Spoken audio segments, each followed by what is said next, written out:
Hi అండి.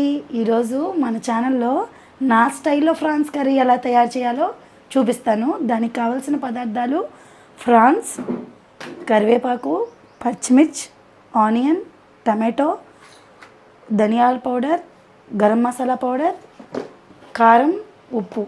ఏమండోయ్, మనకి శత్రువులు ఎక్కడో ఉండరు, మన పక్కనే ఉంటారు. కాబట్టి వాళ్ళని ఏం చేయలేం. మనం ఏం చేయాలి?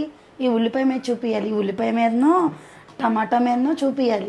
ఎందుకంటే వాళ్ళని ఏం చేసినా మనల్ని ఊరుకోరు కదా. సర్లేండి, అవన్నీ మనకి ఎందుకు. ఉల్లిపాయ కోసుకుందాం రండి. ఫస్ట్ ఉల్లిపాయ కోయాలి సన్నగా.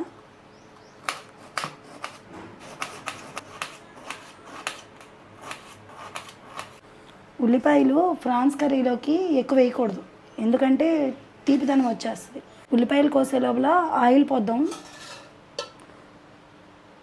3 స్పూన్స్ ఆయిల్. ఎండాకాలం లాగా మంచి వేడిగా ఉంది ఆయిల్. ఆనియన్స్ వేసేసుకుందాం, తర్వాత పచ్చిమిర్చి, తర్వాత కరివేపాకు.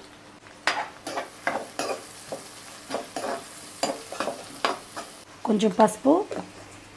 ఇప్పుడు ఉల్లిపాయలు వేగిపోయినాయి. దానిలో 1 స్పూన్ అల్లం వెల్లిపాయ పేస్టు, ఇందాక తరిగి పెట్టుకున్న టమాటా వేయాలి.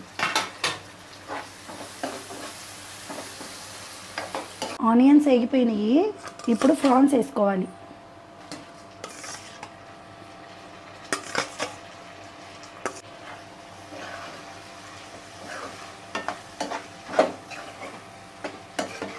ఇప్పుడు కొద్దిగా వాటర్ వేసేసుకుందాం. ఇప్పుడు కర్రీ దగ్గరకు వచ్చేసినట్టుంది, చూద్దాము.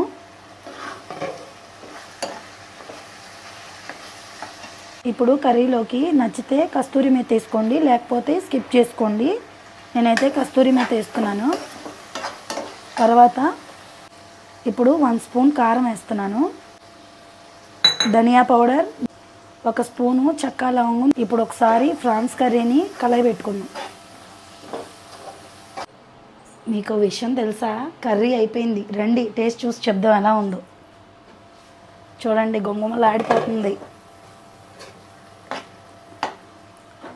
వేడి రైస్లో, ఇప్పుడు ఇలా వేడి రైస్లో ఫ్రాన్ ముక్క కలుపుకొని తింటా ఉంటే అబ్బా